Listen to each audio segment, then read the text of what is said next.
Hello,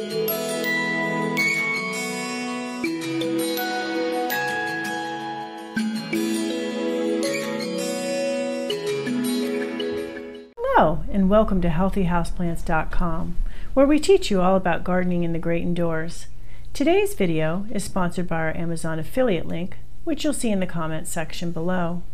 You'll also see in the comments section below a link to my Green Gourmet houseplant food, which I will be mentioning as well. Okay, so I am going to talk today about African violet revival. So here we have an African violet that is looking a little peaked, as you can see, yellowing leaves and that sort of thing. So we are going to be repotting this violet and reviving it. Here is a violet that I did repot in a prior video, and as you can see, she's looking great. She's got some gorgeous flowers on her. I love these variegated flowers with the white and the purple, just really, really pretty. And she is looking good and very happy, as you can see. And one of the reasons why she was repotted and revived, and that's what we're going to do here. So African violets, the first thing to keep in mind about African violets, and this is the one we're going to revive, is that they do tend to need to be repotted regularly. So if ideally every 6 months is a really good rule of thumb. It's a lot more often than a lot of plants, I know that, but it will really make a difference. It will lead to the plant continuing to flower almost non-stop if you do this. If you don't, it will take a few months sometimes for it to get back in the swing of things after you repot. So first things first, we've got this in a cache pot, which you can see here. So that holds the African violet. You can this one has a decorative one as well. You can use this when you water them, because they do like to be watered from the bottom up, so you can put water in and water from there, and just remember afterwards to make sure that there's no water left in the bottom of the pot. Anytime you repot any plant, you want to water it first before you repot it, so keep that in mind as well. This has been watered already. And what I'm going to do first is I'm going to do a little bit of pruning on this, because there are some leaves that are really yellow and they're not going to be lasting much longer. That's probably good. I don't want to take off too much, but I wanted to take off enough. I think I'll leave that one on. So you want to keep pinching around the outer ones and the ones that are yellowing things, so that you keep it as symmetrical, as circular as possible. You'll also see here that there's a lot of extra stem here. We're going to be covering that partially as well. African violets also tend to do that. I'm going to take this out. Now you will see that it doesn't have a ton of roots, so it's not pot bound. So you do want to make sure that you choose the right size of a pot as well, and I have a whole video on that. I'll put a link below on that as well. So you wouldn't want to go up to a much bigger pot, because that can lead to root rot. So we want to go to probably the same size pot, or maybe even a little smaller, because when you're done, this is too small. So you want to try a few out. This is definitely too small. But you do want to try a few out before you decide on a pot and before you start. So this one, what you're looking for and also a video on this I have, is 2/3 plant to 1/3 pot. So this is close. This pot is bigger, so this pot is too big. This pot is pretty much the same size as this pot. So I'm going to go with this size pot. It could even be a little bit smaller pot. I'm going to go ahead and gently take off some of the soil. And this soil is because the plant has been in it. Like I mentioned, they do need regular change in soil, so we don't need to take off all of it, but we want to take off enough so that we're going to get it some new soil. Okay, so that is into the pot. Putting it in the old pot, got the new pot all ready to go.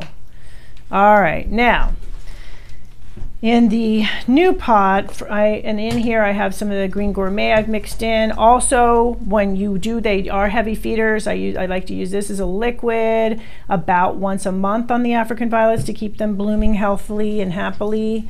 Mixing that in. Okay, so we are going to go ahead, fill some soil in here. So it's got some nice new soil. It's gonna be really happy about this nice new soil. It may take a while. We will check back in a month or two to see how this guy's doing. Now, if you do this and you're just finding, okay, I'm not able to go down too far in order to cover some of that stem up top, you might have to go with a deeper pot. Let's see how this one looks, because we may have to change here, and that's okay. You may find yourself changing midstream. However,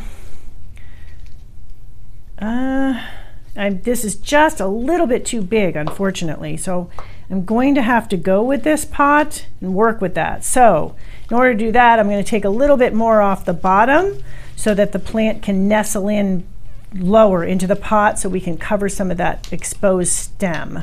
You don't want to necessarily cover the whole exposed stem. I'm going to go about halfway, because it's kind of unsightly, and there is some areas. I mean, you can almost go almost all the way to the top, because you'll see where there is places where roots will start to come out again. They're not doing it now because it grew upwards, but it will re-root again from there. Okay, so shaking that off once again, putting some soil on the bottom, fitting it in snugly until we're going to be able to bury some of that. Now, if you aren't going to be able to bury much of that stem, you might have to just wait until the next repotting to do that when the top gets bigger, so that you have the 2/3, 1/3 plant combination for the bigger, deeper pot.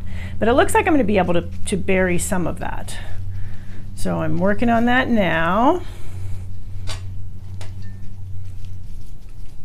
And this is a fresh new soil. Pro Mix BX is my favorite, especially for African violets. It's got some weight to it.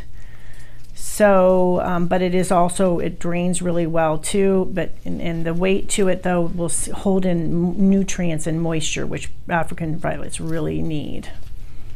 So here we go there.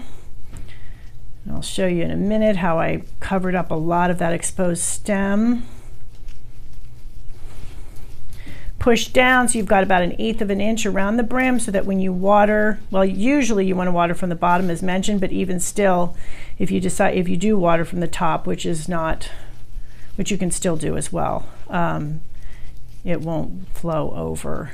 But you don't want it too deep in the pot, because then there's too much moisture down below. So definitely